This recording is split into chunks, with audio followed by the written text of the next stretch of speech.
જય હિન્દ વિદ્યાર્થી મિત્રો, અર્થશાસ્ત્ર વિષયની અંદર આજે આપણે ચેપ્ટર નંબર 9 ની શરૂઆત કરવાની છે.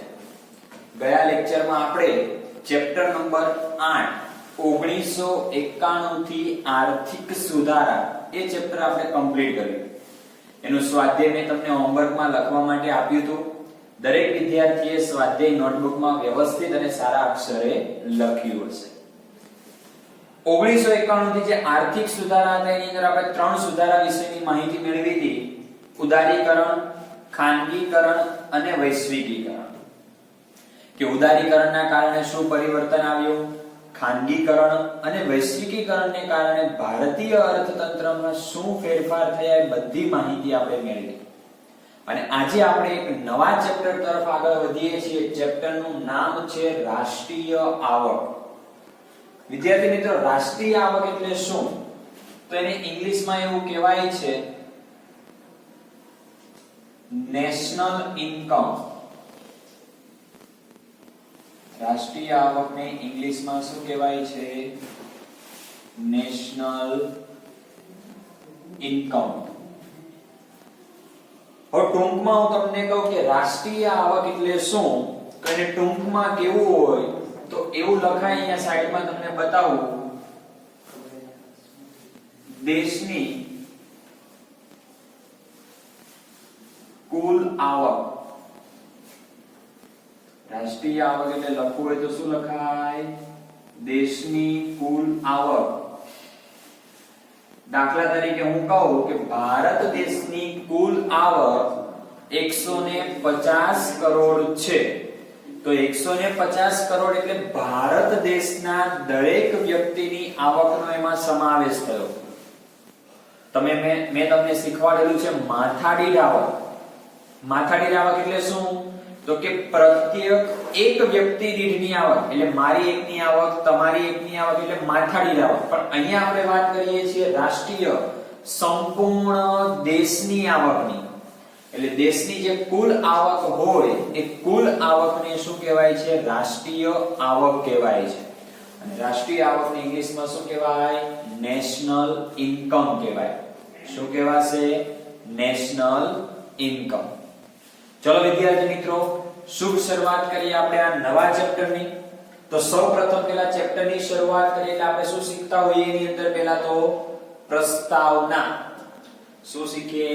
પ્રસ્તાવના. ચલો પ્રસ્તાવનાની અંદર જોઈએ ત્રણ વાક્યો છે. પહેલું વાક્ય કે રાષ્ટ્રીય આવકનો ખ્યાલ સમગ્રલક્ષી અર્થશાસ્ત્ર.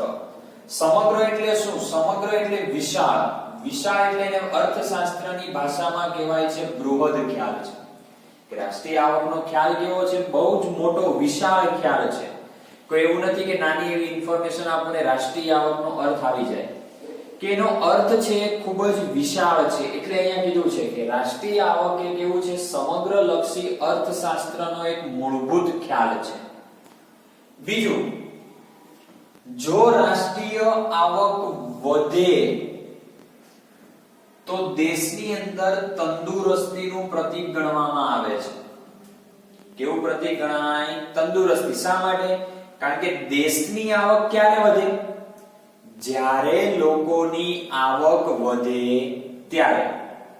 મારી આવક 20000 રૂપિયા હોય, 20000 વધીને 25000 થઈ જાય તો 5000 રૂપિયા મારી આવક વધી તો સાથે દેશની આવક પણ વધે. તો દેશની આવક વધે તો દેશનું પ્રતીક કેવું ગણાય? તંદુરસ્તીનું પ્રતીક, કે દેશની સ્થિતિ સારી છે એવું કહેવાય. પણ જો રાષ્ટ્રીય આવક ઘટે તો દેશની અંદર ના તંદુરસ્તીનું પ્રતીક કહેવાય, કે દેશની પરિસ્થિતિ સારી નથી, દેશ પાછળ જઈ રહ્યો છે. જેનું ઉદાહરણ તમારે જોવું હોય તો અત્યારની જે કોવિડ-19 ની સિચ્યુએશન છે જોઈ શકાય છે. કે કોવિડ-19 પહેલા તમે દેશની અંદર આર્થિક વિકાસનો દર જુઓ અને કોવિડ-19 આવ્યા પછી, લોકડાઉન થયા પછીનો દેશનો આર્થિક વિકાસનો દર જુઓ તો ઘટી ગયો છે. તો એ શું થયું? દેશની અંદર ના તંદુરસ્તીનું પ્રતીક બતાવે કે દેશની અંદર લોકોની આવક કેવી થઈ છે? ઓછી થઈ છે. અને દેશના લોકોની આવક વધે તો રાષ્ટ્રીય આવક પણ દેશની અંદર શું થાય? ઘટે છે. શું થાય છે? ઘટે. એટલે ટોટલ જો આની અંદર 3 વાક્યો આવે. પહેલું વાક્ય શું લખશો? રાષ્ટ્રીય આવકનો ખ્યાલ સમગ્રલક્ષી અર્થશાસ્ત્ર સાથે સંકળાયેલો છે. જો દેશની રાષ્ટ્રીય આવક વધે તો તંદુરસ્તીનું પ્રતીક ગણવામાં આવે છે અને જો રાષ્ટ્રીય આવક ઘટે તો ના તંદુરસ્તીનું પ્રતીક ગણાય છે. આ 3 વાક્યો. હવે એક સામાન્ય અર્થ લખેલો છે. સામાન્ય અર્થ શું કીધું કે સામાન્ય રીતે કોઈ પણ દેશમાં, કોઈ પણ દેશ, એ ભારત હોય, અમેરિકા હોય, ચીન હોય, જાપાન હોય, જર્મની હોય કે ફ્રાન્સ હોય, કોઈ પણ દેશ, શું કીધું ધ્યાન રાખજો અહીંયા, વર્ષ દરમિયાન કે એક વર્ષ દરમિયાન પોતાની મૂડી અને શ્રમથી કુદરતી સંપત્તિનો ઉપયોગ કરીને પોતાની મૂડી એટલે દેશની મૂડી અને શ્રમ એટલે દેશની અંદર કામ કરતા કર્મચારીઓથી કુદરતી સંપત્તિનો ઉપયોગ, કુદરતી સંપત્તિ એટલે જમીન, આ સંપત્તિનો ઉપયોગ કરીને અંતિમ વસ્તુઓ અને સેવાઓનું ઉત્પાદન થાય તો તેના બજાર મૂલ્યને શું કહેવાય છે? રાષ્ટ્રીય આવક કહેવાય છે. કારણ કે જે વસ્તુઓ અને સેવાઓનું ઉત્પાદન થાય છે એની બજાર કિંમત નક્કી થાય ને બજાર કિંમતમાં વસ્તુ વેચો એટલે આવક મળે અને એ આવક એટલે દેશની અંદર શું ગણાય છે? રાષ્ટ્રીય આવક ગણાય છે. આ એક પ્રસ્તાવનાની અંદર એક સામાન્ય એને વિગત જણાવી છે, એનો અર્થ જણાવેલો છે. બાકી રાષ્ટ્રીય આવકના વિશાળ અર્થ તો હવે આપણે જોવાના છે. જો કેટલા અર્થ છે? ટોટલ 4 અર્થ છે. એક સામાન્ય અર્થ આલ્ફ્રેડ માર્શલના મત મુજબ, ઇરવિંગ ફિશરના મત મુજબ અને એસી પિગુના મત મુજબ. એટલે જો અહીંયા કીધું છે કે રાષ્ટ્રીય આવકનો ખ્યાલ કેવો છે? બૃહદ છે. બૃહદ એટલે કેવો છે? વિશાળ છે. એ કોઈ નાની એવી વસ્તુ કે નાની એવી વિગત નથી. એને સમજવા માટે ખૂબ જ આપણે ઊંડાણપૂર્વક વિચારવું પડે. કારણ કે અહીંયા કોની વાત કરી છે? તો કે દેશની કુલ આવકની વાત કરી છે એટલા માટે. ક્લિયર? પેલા દરેક વિદ્યાર્થીને આટલી પ્રસ્તાવના? ઓકે, તો હવે આપણે આગળ વધીએ છીએ. આપણો પહેલો પ્રશ્ન, રાષ્ટ્રીય આવકનો અર્થ જણાવો. આ ચેપ્ટરનો આપણા પહેલા પ્રશ્નની શરૂઆત આપણે કરીએ છીએ. શું કીધું? રાષ્ટ્રીય આવકનો અર્થ. ચલો જોઈએ. આગળના ચેપ્ટરમાં આપણે શીખી ગયા દેશની અંદર કુલ કેટલા ક્ષેત્રો છે? 3 ક્ષેત્રો છે. જો એના નામ અહીંયા લખેલા છે કે વર્ષ દરમિયાન દેશમાં ખેતી, ઉદ્યોગ અને સેવાના ક્ષેત્રમાં જે કુલ ઉત્પાદન થાય છે તેનું નાણાકીય મૂલ્ય એટલે દેશની રાષ્ટ્રીય આવક. કે દેશની અંદર જે 3 ક્ષેત્રો છે, કયા કયા કીધા? ખેતી ક્ષેત્ર, સેવા ક્ષેત્ર અને ઉદ્યોગ ક્ષેત્ર. આ ત્રણેયમાંથી જે આવક પ્રાપ્ત થાય છે એ આવકનું તમે જે નાણાકીય મૂલ્ય બતાવો એ નાણાકીય મૂલ્યને શું કહેવાય? દેશની રાષ્ટ્રીય આવક. ચલો માની લઈએ ખેતીની અંદરથી આંકડા હું કરોડમાં લખું છું, 70 કરોડની આવક થઈ. સેવા ક્ષેત્રમાંથી 30 કરોડની આવક થઈ અને ઉદ્યોગ ક્ષેત્રમાંથી 50 કરોડની આવક થઈ. તો આનું ટોટલ કરો તો એનું નાણાકીય મૂલ્ય 150 કરોડ. આ 150 કરોડ એ દેશની શું કહેવાય? રાષ્ટ્રીય આવક કહેવાય. કારણ કે આ જુદા જુદા ખેતીમાંથી જે અનાજનું ઉત્પાદન થયું હોય, સેવા ક્ષેત્રમાંથી જે ઉત્પાદન થયું અને ઉદ્યોગ ક્ષેત્રમાંથી જે ઉત્પાદન થયું હોય બજારમાં વેચાય અને વેચાય એટલે ઉત્પાદન થાય છે અને તેનું નાણાકીય મૂલ્ય નક્કી કરવામાં આવે છે. એ શું છે? દેશની રાષ્ટ્રીય આવક છે. આપણે શું સમજાવ્યું? એનો એક સામાન્ય અર્થ સમજાવ્યો. કેવો અર્થ? એક સામાન્ય અર્થ સમજાવ્યો. હવે આપણે આગળ જઈએ તો બીજો અર્થ છે આલ્ફ્રેડ માર્શલના મત મુજબ. કોના મત મુજબ છે? આલ્ફ્રેડ માર્શલના મત મુજબ. જો શું કીધું છે? વર્ષ દરમિયાન. શા માટે દરેક વ્યાખ્યાની અંદર વર્ષ દરમિયાનનો ઉપયોગ કર્યો? કારણ કે અહીંયા એક વર્ષની આવક ગણાય છે દેશની. કેટલા વર્ષની? એક વર્ષની. એટલે અહીંયા લખે છે વર્ષ દરમિયાન દેશના શ્રમ અને મૂડીનો જો એને અહીંથી લીધું મૂડી અને શ્રમ, તો શ્રમ એટલે કર્મચારીઓ પાસેથી જે કામ કરો એ શ્રમ કહેવાય, અને મૂડી એટલે દેશની અંદર જે મૂડી છે જે સરકાર પાસે હોય છે એ મૂડીનો કોની સાથે, કુદરતી સંપત્તિ. તો કુદરતી સંપત્તિ એટલે મારે કેવું હોય તો કહેવાય જમીન. કુદરતી સંપત્તિ કહેવાય કુદરતની દેન છે. તો કુદરતી સાથે સહયોગ થવાથી, સહયોગ એટલે બધું ભેગું કરવાનું, શ્રમ પણ ભેગો થશે, મૂડી પણ ભેગી થશે અને કુદરતી સંપત્તિ પણ ભેગી થશે. કેવી રીતે? ચલો, મારી પાસે પૈસા છે, હું શું કરીશ? જમીન ખરીદી. જમીન ઉપર હું ફેક્ટરી બનાવું છું. ફેક્ટરીની અંદર ઉત્પાદન કરવા માટે મારે કોની જરૂર પડશે? શ્રમની. તો જો તો ત્રણેયનો સહયોગ થયો, અને સહયોગ થઈને જે પણ ભૌતિક અને અભૌતિક વસ્તુઓનું જે ચોખ્ખું ઉત્પાદન થાય છે તે દેશની શું છે? રાષ્ટ્રીય આવક છે. પછી એ ખેતી હોય, સેવા હોય કે ઉદ્યોગ, કોઈ પણ ક્ષેત્ર હોય એના ઉપર તમે જે સહયોગથી તમે જે ઉત્પાદન કરો એ ભૌતિક એટલે કે દ્રશ્ય, જેને આપણે જોઈ શકીએ, અને અભૌતિક એટલે કે અદ્રશ્ય, જેને આપણે જોઈ શકતા નથી. એનું ઉત્પાદન થાય પણ એને આપણે જોઈ શકતા નથી. તો એ વસ્તુઓનું જે ચોખ્ખું ઉત્પાદન થાય એને આપણે શું કહીએ છીએ? દેશની રાષ્ટ્રીય આવક કહીએ છીએ. ક્લિયર છે? હવે જો અહીંયા કોની વાત કરી આલ્ફ્રેડ માર્શલે? ઉત્પાદનની વાત કરી. શેની વાત કરી? ઉત્પાદનની. એટલે એવું કહેવાય છે કે આલ્ફ્રેડ માર્શલે જે રાષ્ટ્રીય આવકનો અર્થ આપ્યો એ રાષ્ટ્રીય આવકનો અર્થ ઉત્પાદન આધારિત એને આપ્યો. કોના આધારે આપ્યો? ઉત્પાદન આધારિત. એને ઉત્પાદનને ધ્યાનમાં લઈને વ્યાખ્યા બનાવી. એટલે પ્રશ્ન એક ગુણમાં પૂછાય કે આલ્ફ્રેડ માર્શલે આપેલી રાષ્ટ્રીય આવકની વ્યાખ્યા શેના ઉપર આધારિત છે? તો એ માત્ર ઉત્પાદન ઉપર આધારિત છે.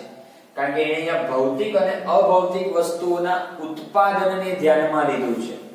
એટલા માટે એને કીધું છે, કેવી વ્યાખ્યા આપી છે? એને ઉત્પાદન આધારિત વ્યાખ્યા એને આપી છે. ક્લિયર? બે વ્યાખ્યા થઈ. પરીક્ષામાં પૂછાય કે રાષ્ટ્રીય આવક એટલે શું? તો તમે કોઈ પણ વ્યાખ્યા લખી શકો, પણ એવું પૂછાણું તો ચલો આલ્ફ્રેડ માર્શલના મતે અર્થ આપો, તો કમ્પલસરી આ જ વ્યાખ્યા તમારે લખવી પડે. ક્લિયર છે? ચલો આગળ વધીએ છીએ. બીજા અર્થશાસ્ત્રી જેનું નામ છે ઇરવિંગ ફિશર. એ શું કહે છે? તો કે વર્ષ દરમિયાન દેશના નાગરિકોએ, દેશના નાગરિક એટલે આપણે બધાનો સમાવેશ થયો, જેટલા પ્રમાણમાં વસ્તુઓ અને સેવાઓની પ્રત્યક્ષ વપરાશ કરી હોય તેના પ્રમાણને શું કહેવાય? રાષ્ટ્રીય આવક. હું અત્યારે આ બોર્ડ, પેન, ડસ્ટર આ બધી વસ્તુનો ઉપયોગ કરું છું. શરીર ઉપર જે આપણે વસ્ત્ર, કપડા પહેર્યા છે તો એ પણ આપણે પ્રત્યક્ષ એનો ઉપયોગ કરીએ છીએ. ઘરેથી બહાર જવા માટે આપણે વ્હીકલનો ઉપયોગ કરીએ છીએ. તો એ બધી પ્રત્યક્ષ વસ્તુઓ કે સેવા આપણે તમે જે પણ વપરાશ કરો છો એનું જે પ્રમાણ નીકળે છે એ પ્રમાણને શું કહેવાય? રાષ્ટ્રીય આવક કહેવાય.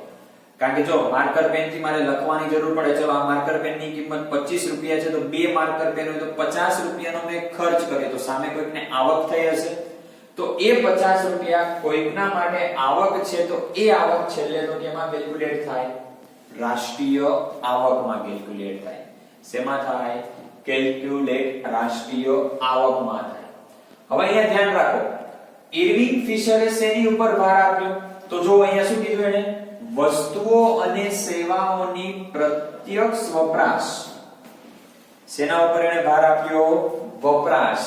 એટલે એને એવું કીધું કે ઇરવિંગ ફિશરે રાષ્ટ્રીય આવકની વ્યાખ્યા લોકોનો એટલે નાગરિકોને વપરાશ આધારિત એને વ્યાખ્યા આપી કે દેશની અંદર જેટલી પણ નાગરિકો છે એ નાગરિકોએ વર્ષ દરમિયાન કેટલી વસ્તુઓનો ઉપયોગ કર્યો છે એનું જે પ્રમાણ નક્કી થાય છે એ પ્રમાણને એને શું કીધું? રાષ્ટ્રીય આવક. દેશની અંદર જેટલી વસ્તી હોય એટલા નાગરિક હોય. તો એ નાગરિકોએ જે પણ વસ્તુ કે સેવાનો ઉપયોગ કર્યો છે, વપરાશ કર્યો છે, એનું તમે પ્રમાણ કાઢો અને એ પ્રમાણ એટલે દેશની શું કીધી એને રાષ્ટ્રીય આવક કહી છે. ક્લિયર છે અહીંયા સુધી? ઓકે, આગળ વધીએ. આપણને ચોથી વ્યાખ્યાની અંદર અર્થશાસ્ત્રીનું નામ આપ્યું છે પ્રોફેસર એસી પિગુના મત મુજબ.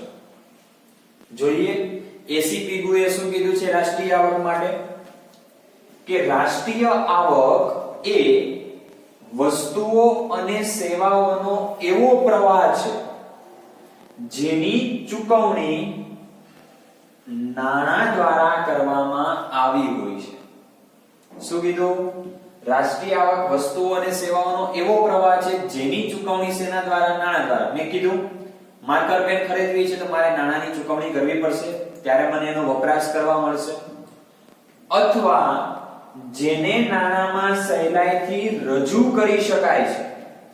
માર્કર પેન નાણાંમાં તમે રજૂ કરી 25 રૂપિયા, મોબાઈલ ફોન લેવા જાવ છો તો કે 20000 રૂપિયા, 25000 રૂપિયા, બાઇક લેવા જાવ છો તો 60000, 70000, 80000, 90000, તો એનું નાણાંમાં સહેલાઈથી તમે રજૂ કરી શકો છો. તો એ નાણાંમાં સહેલાઈથી રજૂ થાય એને શું કહેવાય છે? રાષ્ટ્રીય આવક. ક્લિયર થયું? અને આ વ્યાખ્યામાં તમે જુઓ તો પ્રોફેસર એસ પિગુએ શેના ઉપર ભાર આપ્યો છે? નાણાં ઉપર ભાર આપ્યો છે. તો એવું કહી શકાય કે પ્રોફેસર એસ પિગુની વ્યાખ્યા શેના આધારિત છે? નાણાંના આધારિત છે. ધ્યાન રાખજો બધી વસ્તુ, કારણ કે પરીક્ષામાં એક ગુણમાં MCQ અથવા તો એક વાક્યના સવાલ જવાબમાં પૂછાય કે એર્વિન ફિશરે આપેલી રાષ્ટ્રીય આવકનો અર્થ શેના ઉપર આધારિત છે? તો કે વપરાશ આધારિત છે. તો આવી રીતે અલગ અલગ અર્થશાસ્ત્રીઓએ શું કરી છે? આ રાષ્ટ્રીય આવકનો આપણને અર્થ સમજાવ્યો છે. તો પરીક્ષાની અંદર મેં કીધું એ પ્રમાણે આપણે 4 અર્થ મોઢે કરવા પડે. કોઈ પણ અર્થ પૂછાય, એસ પિગુના મત મુજબ પણ પૂછાય, ફિશરના મત મુજબ પણ પૂછાય અને માર્શલના અર્થ પ્રમાણે પણ પૂછાય. એટલે તમારે મોટા ભાગે આ 3 વ્યાખ્યા મોઢે કરવાની, કારણ કે સામાન્ય અર્થ તો કોઈ ઇશ્યુ નથી. તમને એમને પૂછે કે રાષ્ટ્રીય આવક એટલે શું, તો તમે આ 3 માંથી કોઈ પણ એક પણ લખી શકો. એવું નથી કે સામાન્ય અર્થ જ લખવાનો, પણ વ્યક્તિના નામનો ઉલ્લેખ કરે, અર્થશાસ્ત્રીના નામનો ઉલ્લેખ કર્યો હોય તો એ જ વ્યાખ્યા તમારે લખવી પડે છે. ક્લિયર છે? તો ચલો અહીંયા આપણો આ ક્વેશ્ચન નંબર 1 પૂરો થયો કે રાષ્ટ્રીય આવકનો અર્થ. હવે એની પછી એક ટૂંકનોંધ છે, રાષ્ટ્રીય આવક અને રાષ્ટ્રીય પેદાશ. કયો પ્રશ્ન છે?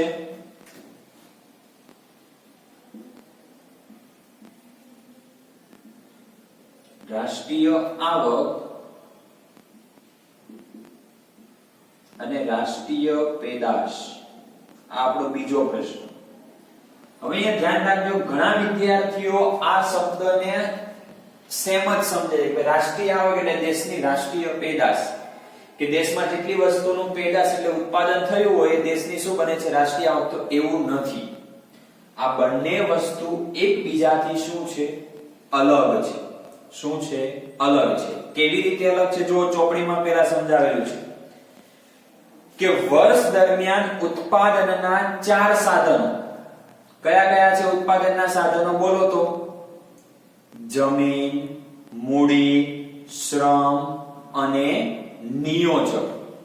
આ 4 સાધનોએ રાષ્ટ્રના ઉત્પાદનમાં આપેલા ફાળા બદલ તેમને મળતી કુલ આવકનો સરવાળો એ શું છે? રાષ્ટ્રીય આવક. જો હું અહીંયા તમને સમજાવું. રાષ્ટ્રીય આવક આપણે સમજીએ. હવે રાષ્ટ્રીય આવક માટે શું કીધું? ઉત્પાદનના સાધનો. કેટલા છે ઉત્પાદનના સાધનો?